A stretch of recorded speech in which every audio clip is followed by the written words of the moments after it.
Hey, hello there folks, me RJB from RJBTV, and I'm back for this video. I just haven't been making that many videos, as you might have noticed. I am pretty much retired at this point, I guess, but sometimes I do feel like I want to make a video, so here I am with another video. I hope the amount of RJBTVs that are on the screen is not distracting. Well, it is quite distracting. Let's just jump into the game and see what we have before our eyes here. We have red versus brown.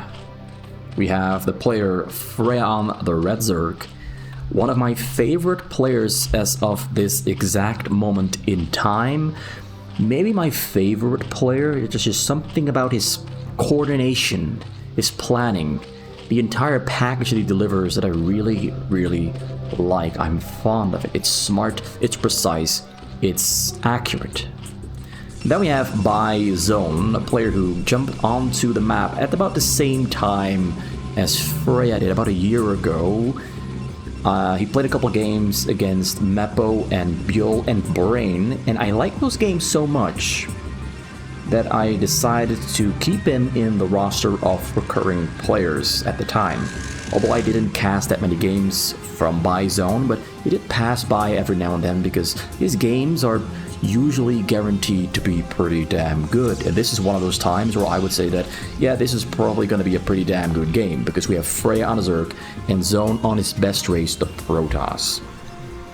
So, middle spawn location for Freyja on the 3 o'clock and 12 o'clock there for Zone. What is Zone going to do? It's a Nexus first into a gateway. I'd say this could be a little bit risky in the case that Freyja decides to go for a fast Zergling attack after he gets that hatchery finished up, but he of course doesn't really know where Zone is on the map. He's currently scouting the middle of the map to try and determine, is there maybe gateways on the middle, because I've seen Zone do it, and some other players like to do it as well when they select Protoss against Zerg. So then keep in mind, this is a Protoss against Zerg game where both players decided and picked in the lobby, which is not something that foreigners tend to do. Like the foreign StarCraft community on Brood War fastest map, they tend to play random against random. In Korea, it's almost all just picking your races, so they know beforehand what they are up against, because at the highest level, playing Zerg becomes much worse if you don't know if your opponent is Terran or Protoss. It becomes much, much worse, because there are small little nuances here and there that you really have to keep in mind when playing against Terran or against Protoss as the Zerg player. But when you know that it's a Protoss, you can, play accordingly to those nuances. If you don't know if it's Protoss or Terran, you're left with a middle-of-the-road strategy, which is not that optimal. Well, he didn't make a lot of Zerglings. He made 8 Zerglings in total, which is, in my opinion, 2 more than optimal. Well, actually, the most optimal amount is 0 Zerglings, but you can only build 0 Zerglings if you know from a very early Overlord scout to the side that the Protoss is next to you, and they did not build any gateways or zealots. That's the only scenario where you can comfortably build 0 Zerglings, because every single Zergling you make slows down your economy. Well, that's 4 drones that turn into Zerglings instead.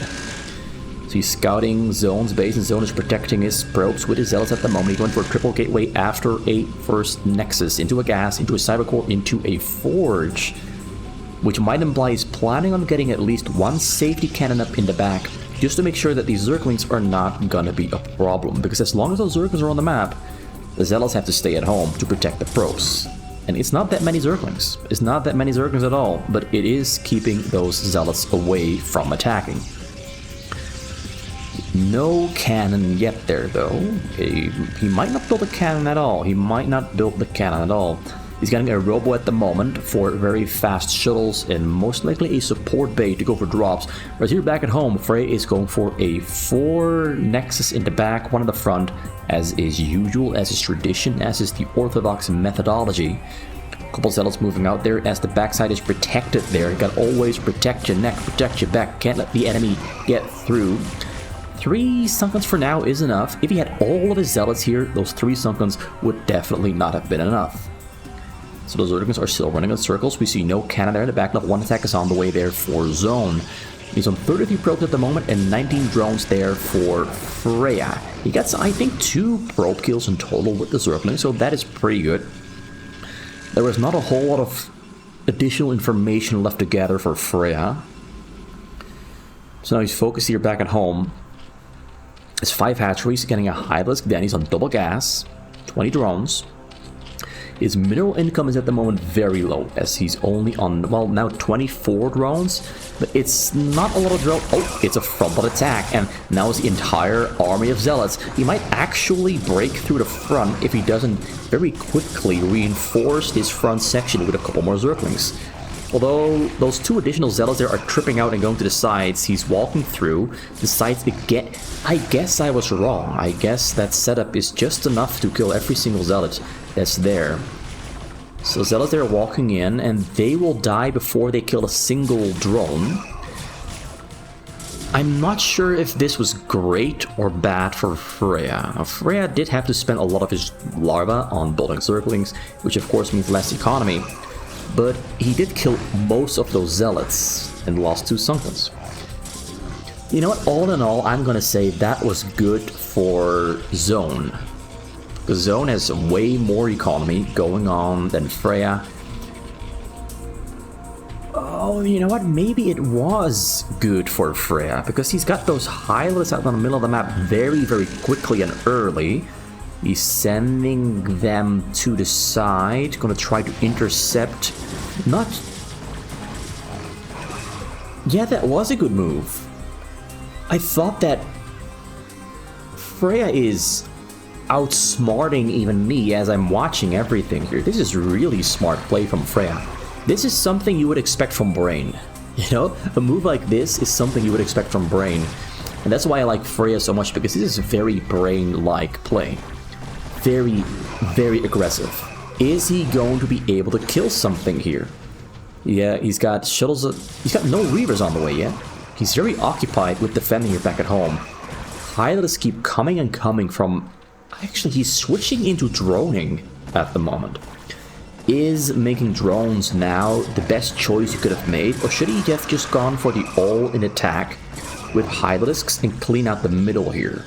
He knows the middle here exists. He knows it's there. He's seen it. He's scouted with his Zerglings and his Hydralisk. He knows it exists. Shuttle there leaving. Shuttle there going in. He's putting Hydralisk in position to defend against the drop. He's going to snipe the robot there in the back at home, but there's still 2 robots on the middle. Reaver gets into the base. Reaver kills the drones. The Scarab is... Okay, the Scarab gets everything. I thought just maybe the Scarab is not going to get anything. So yeah, Freyja makes a big mistake there, because he was in a really good position, but letting that drop just get in there. I guess these 2 Corsairs push the Overlords away to take away his vision, making it very hard for Freyja to see the drop coming, as the Overlords were no longer in position to detect the shuttle going into his base. But that drop was huge, went from 34 drones down to 4 drones. Which is pretty much every single drone dying.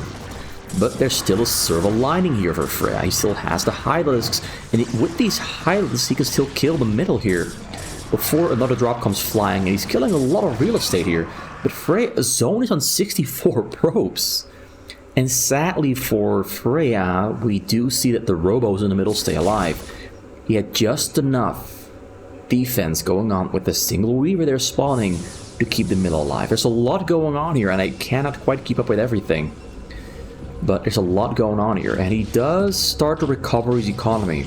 And now we're at the point where you're left to imagine, what if Freyja had not lost all those drones? Would this game have been a victory for him right there and then? Reaver comes in, Scarab shoots, Scarab is on the chase, Scarab is not gonna explode. It doesn't explode, I mean it explodes, it kills nothing. So the Scarab timer ran out and the drone survived. That's great for Freyja, that is exactly what he needed, but he's still down by, I'd say, 60-70 supply. It's still a very bad situation.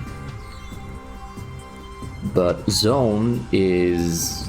he had a lot of money banked up from all of his probes. And because he kept losing so many of his structures, kept having to micro so heavily against Freyja, he couldn't quite spend all of his minerals quick enough to really get himself into a bigger lead than he is at the moment. It's just very difficult to do. Like, at some point on fastest map, you get so much money that it's very difficult to spend if you are at the same time busy fighting your opponent at several locations on the map. But Zone is now spending his money very well, growing bigger and bigger and stronger. He is becoming a problem for Freyja. Now attacks the front door. Now do notice the Sunkens are behind the corner or around the corner in the choke point here, because the Reavers are absolutely terrible at shooting on Sunkens around these exact corners here. But the Zealots are doing a great job. The Zealots are doing a great job of killing most of the Sunkens. The Hylists are actually forced to move forward to try and keep everything in the front alive. Jumps on top of the Reavers. Amazing Hylisk micro to make sure that the Scarabs kill just one single Hylisk every single time. Freyja is on fire, despite the fact he got absolutely murked. Shuttle there over the bottom, coming in. Reaver on low, drones running away. Scarab is on the chase. Will the Scarab hit? I don't think it will. It's getting blocked there by a drone. The Reaver dies just on time. Another Courser on the bottom, trying to kill some Overlords, or at least take away some of that vision that Zone really needs. On the top side there, another Courser is doing the exact same thing, making sure that these Overlords do not fly beyond the hills, which is a vision that Freyja would really like to have. But Freyja has recovered somewhat. He's on 50 drones. He's getting some workers in the front. We don't have any observers from Zone. There's an observatory, but no observers. I'm going to drop there on the bottom. I'm going to try to get in. We have some vision there. Not much, but it's some vision. Freyja is somehow recovering, and I gotta admit, it's not easy. I think pretty much every other player, except maybe the top 5 in this game, would have died here. Although drop comes in, very close. He can't snipe it. Drones have to run away, and they do run away. Reaver can... The Scarabs... Oh, he gets a couple of drones. He only got a couple of drones in the back. Another drop. Oh, we almost got another shot off. Very close call there. Like, he lost some drones, because I think it was on almost 51, so he does 11, which is still a lot of drones to lose at this point in the game. But, you know, the fact that he is still alive is great for him. Now, there's something I want to note here, though. Like, yes, his supply is very low, but you kind of have to consider all of these Sunkens as additional supply, because they do fulfill a very important defensive function. Very important defensive function. Goes in with attack over the front. No observer though, so these Zealots are kind of going to die for free. Level 1 attack, level 1 shield there for Zone. Level 1 attack there for Freyja. Drop over the bottom side coming in. They're going to get surrounded by Hylisk. Does unload 4 Reavers, but the Reavers are surrounded and they die very quickly to some target firing. Exactly what Freyja needed is a little bit of time to breathe comfortably. At the moment, Zone is waiting for an observer. He lost a lot of supply on the attack, and a drop failed, which gives Zone some Freyja some time to get a little bit bigger, recover, so to speak, and grow beyond the 100 supply mark, which is where he really needs to be. A lot of Sunkens in the front there. A couple Lurkers are really helping him out. This one Spore is making it hard for observers, but you can still hang the observer a little bit lower. It would be in vision range of this Overlord, but it's going to be hard to snipe the wall of Sunkens in the front, forcing the Hylists to kind of walk around in order to kill an observer that will be hanging right about here. I think it's going to be hanging right about here. Couple Lurkers in the back, Courser on the top there, distracting. Huge army on the middle. He's going to get level 2 attack very soon. He's not getting any armor upgrades. He probably only has 2 forges at the moment back at home. Goes in with a frontal attack. Observer is a little bit too far away to see those in the back, but though there comes the Hylisk. Take down the observer. One more observer there in the back, ready to go forward and get detection information yet again. But it's a little bit slow, so these units in the front, they do take a lot of damage before the observer arrives on location. I'd say all in all, at the moment, these attacks are better for Zone than they are for Freyja, because Freyja is pretty far behind still on Zone.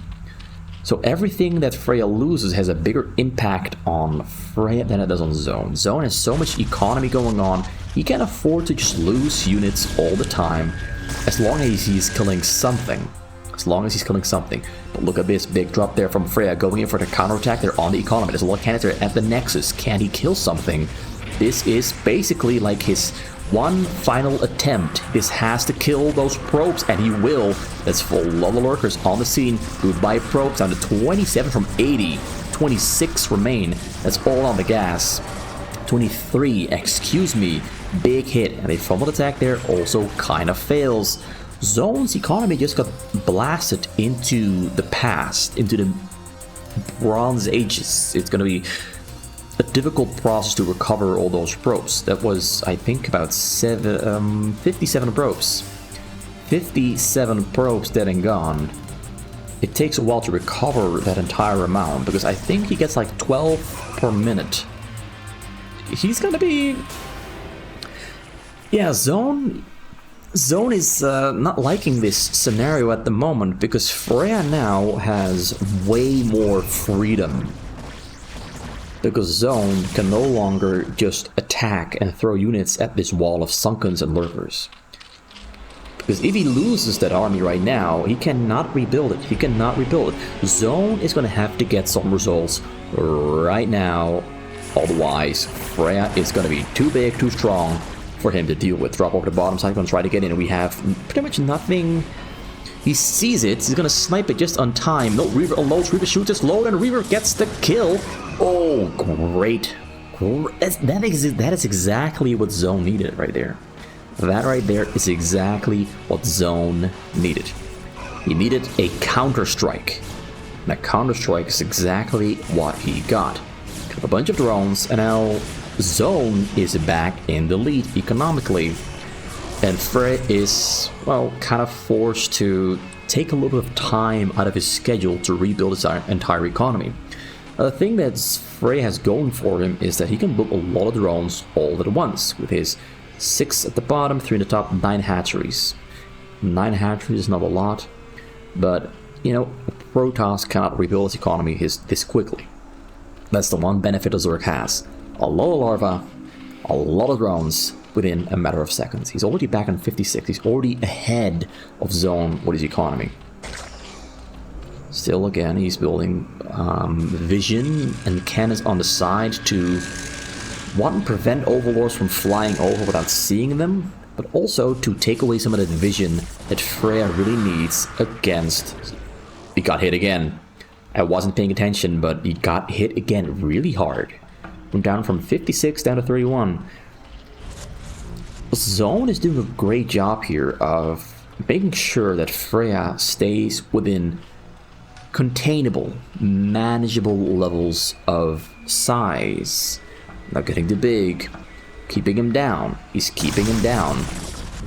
Okay, yeah, there's a bunch of lurkers on the high ground on both sides.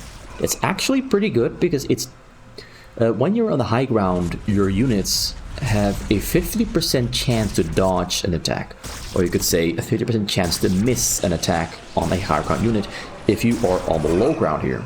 The storms, though, don't care about the mechanic, but it makes it hard for dragoons to push through. So the lurkers on the high ground could be really efficient, but in this case, they die quite quickly to the storms. A couple more there on the high ground ready to join and replace, once again on the bottom side at the same time as well. Freyja is playing this really smart. All he has to do is make sure that the drops stop hitting his economy. That's the only thing he's got to do. Because he had a really good drop on Zone, but if you then lose your own economy completely, yeah, it's not really going to help you too much. Zone is on 2-2, no armor upgrades. Still no armor upgrades. I'm not liking that. He's got shields, got weapon, no armor. Whereas we have Freyja here somewhere. 1 Carapace, 2 attack, and he's got 2 Evo Chambers, getting level 3 attack, level 2 Carapace, level 1 melee. Very soon as well. He's got a Hive, he's got a Defiler mount all the way in the front, so in the case that this does get broken through, the Defiler mount will die very quickly. That's a lot of lurkers are in the front, ready to help him out, ready to help him stay alive. Well, actually, the lurkers are going to the backside. He's going to protect his back with the lurkers against drops, so that if drops do unload, the drops will probably die.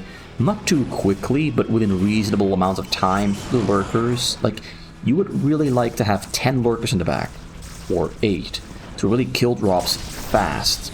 With only 5 or 4, it's going to be a little bit slow, but Once again, an attack over the front side. The Reavers are tripping out. They cannot shoot around corners. And the Guardians, it's not a lot of Guardians, it's just 2 of them. They've contributed a lot. And Lurkers, once again, come and join the party. He's now on 80 probes. He's looking really good now, looking healthy. He can maybe finally start adding on new gateways, because he really needs those.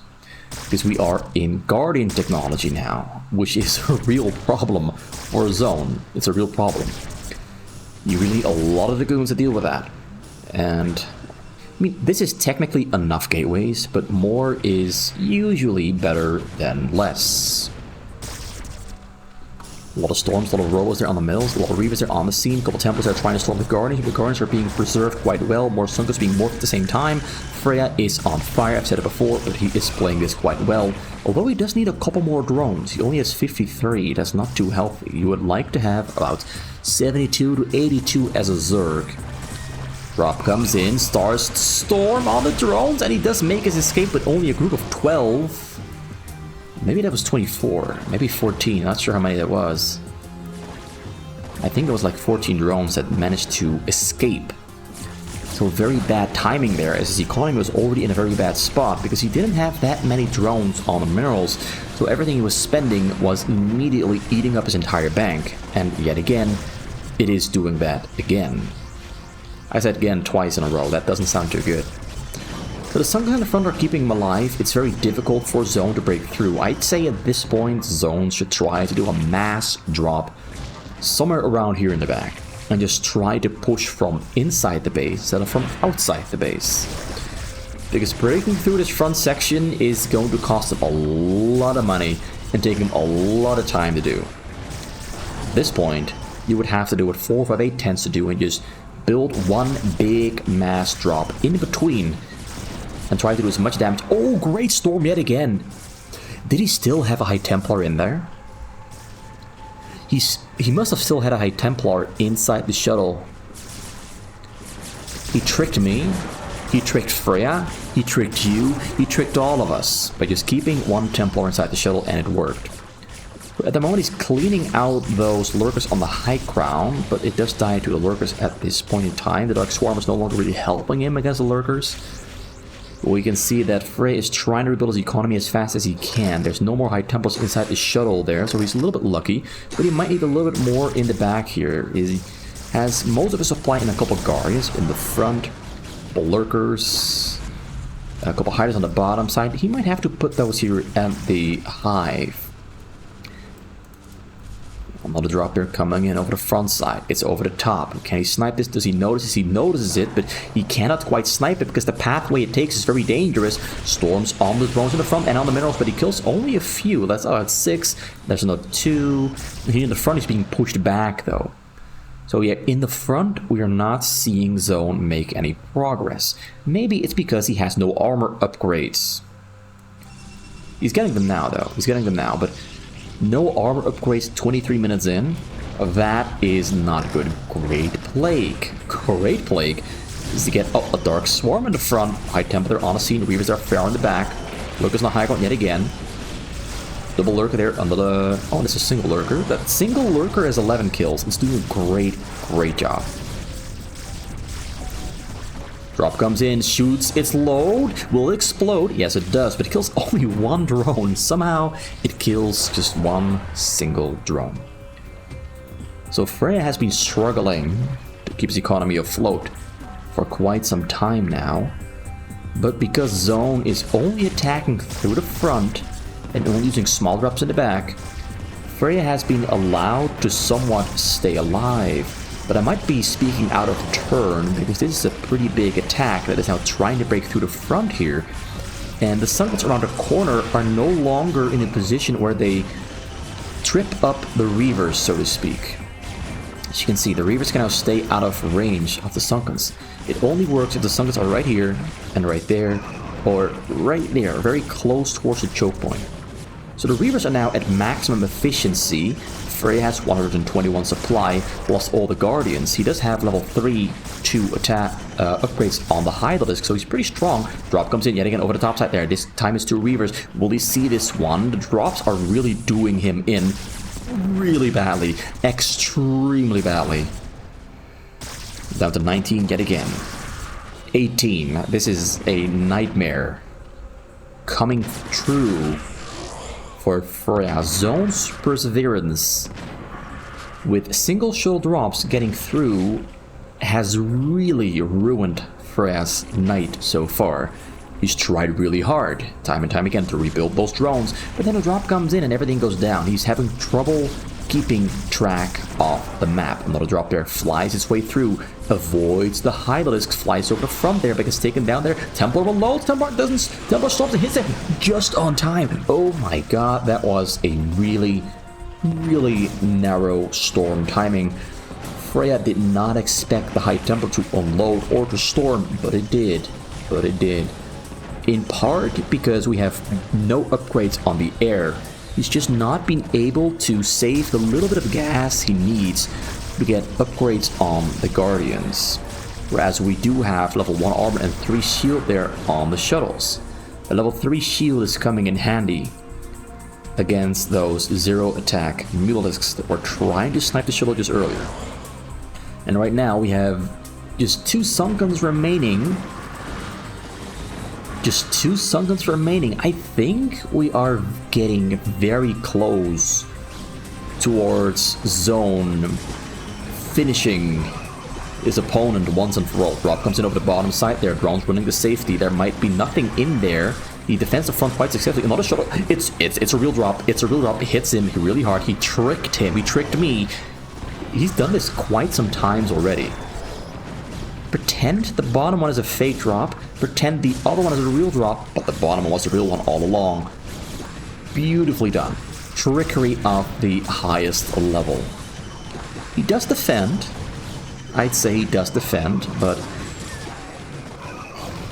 did he really? He's down in the dumps. It took every single mineral he had to stay alive. At this point in time, another drop comes in yet again. Drones are running the safety. There's nothing in the back to defend. Gets picked up on the chase. Drones are gonna die. They're dead. They're very dead. Picks it up. Some trickery with the shuttles. Nah, I think Freyja knows is this one. He knows. Cannot unload the Reaver, but it's 120 supply difference.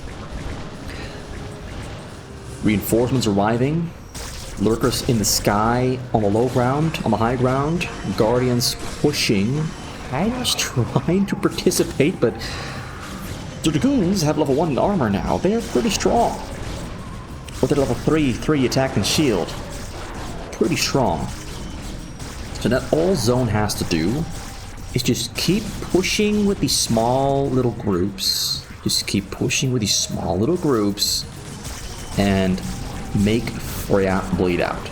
The income is so low for Freyja that everything he loses is too much to lose. And as you can see, Zone managed to recover after losing his entire economy, which Freyja did a couple times as well. Freyja lost his entire economy, I think, about 7 to 8 times. He still managed to turn it into a long game, though, because Zone was kind of stubbornly only attacking the front, instead of mixing in these big drops every now and then after he managed to kill Freyja's economy. I think if he went for a big drop in about 20 minutes, he could have already won the game much sooner.